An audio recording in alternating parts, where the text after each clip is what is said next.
the worst thing the federal government can do during an inflationary recession?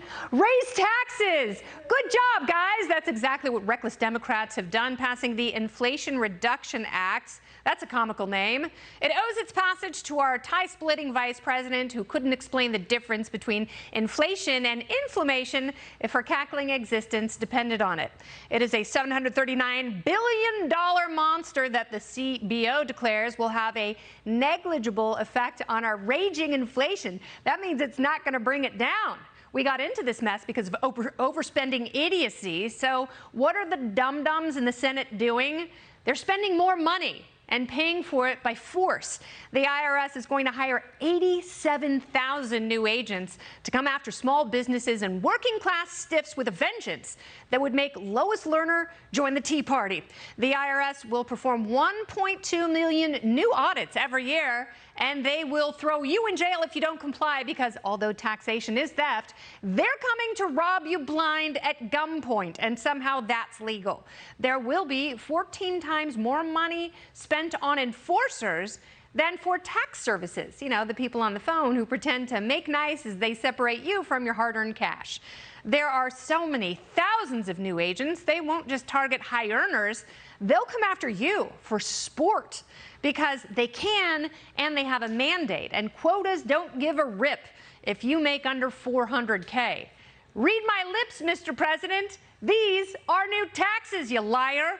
So what's as bad as raising taxes during an inflationary recession? Raising gas prices when energy costs are already spectacularly out of control. There'll be new taxes on coal, oil, natural gas, all in the name of appeasing climate hysterics who have less empathy than sense, by a lot. And they don't give a damn if tithing their climate religion leads directly to your suffering. Expect gas and oil to get much more expensive. The cost of everything else is going to keep shooting up. And some nasty letters are about to arrive from the IRS demanding your head on a stick if you don't fork over fees and penalties to a new army of Satan's arrogant agents.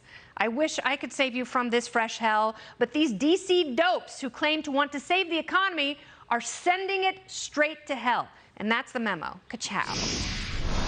Hi, Monday. You need more proof that this IRS plan to hire more agents is insane?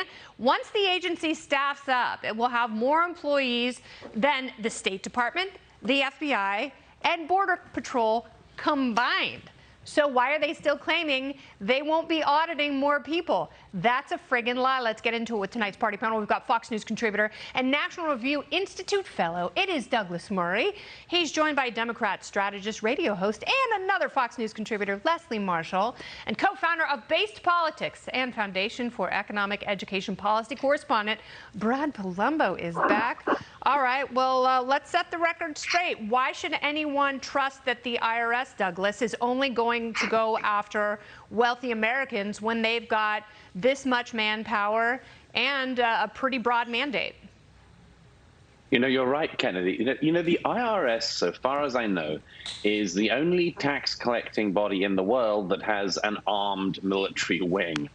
The only one in my own country of birth, Great Britain, you know, the tax authorities can come after you at the very last moment. You could be thrown in jail if you keep evading and avoiding taxes. But actually, you know, the idea of the tax authorities busting down your door and coming in with all guns pointed at you would seem farcical. It would seem an extraordinary overreach of government. And in America, people are used to it. And as you say, it's not just, you know, the super wealthy who they're going to come for. The problem in all of this is that you have a system in the US which isn't even understandable by the most brilliantly educated figures in the country. Do you remember a little while ago after Donald Rumsfeld died, there was a letter published in the Wall Street Journal where he'd submitted a tax return of his some years ago saying, look, I've worked in the government most of my life. I've had all of these various positions. I don't know if this tax return is accurate or not because I can't understand all the rules, nor can my attorneys, nor can my wife, and she's an expert as well. That's the reality in America, is that it's so hard to understand what on earth your tax situation is. And then you have the threat of them busting down the door to punish you. It's outrageous. No, and that's a really good point, Leslie, because instead of simplifying the tax code and simplifying immigration, you know, these are things that Democrats should be doing. They are making it more complicated. So it's very difficult for people, especially who do their own taxes, you know, small business owners who don't have money to hire an army of accountants to cross every T and dot every I. They're the ones who can run afoul of IRS policy. So, you know, instead of just going for this massive cash grab because they've overspent, why not simplify it?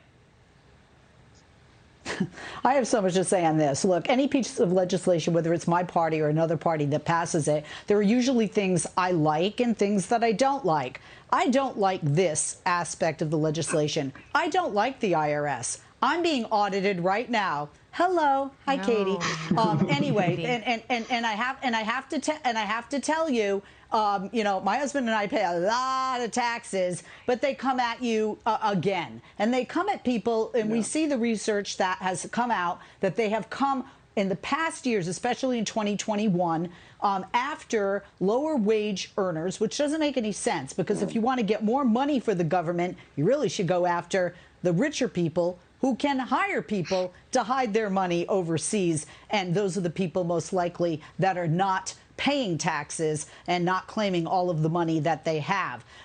Does it bother me that you can get arrested for not paying your taxes? No, because if you break the law and not paying your taxes is a violation of the law, that doesn't bother me. What bothers me is not just myself, but so many other people out there, and people who earn less than my husband and I, especially, to be honest with you.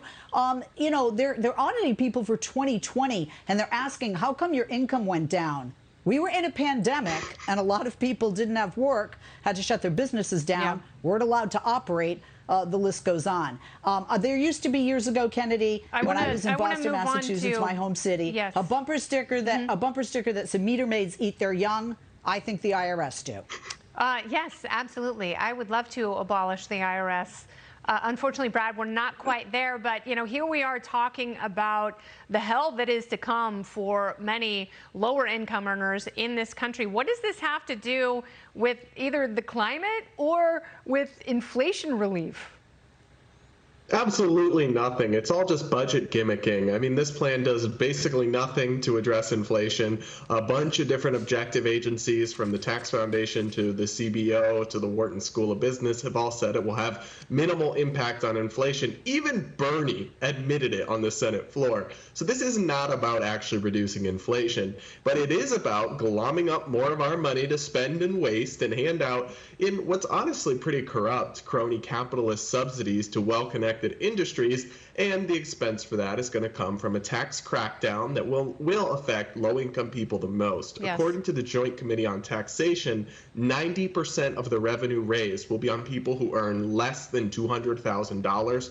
Only about 5% will come from people who earn more than $500K. So this is not progressive in any meaningful sense of the word. It's an IRS crackdown on the working class. Yes, and you know, progressives hate the working class. If they didn't, they wouldn't have gotten this hunk of red meat that raises taxes on all the energy industries.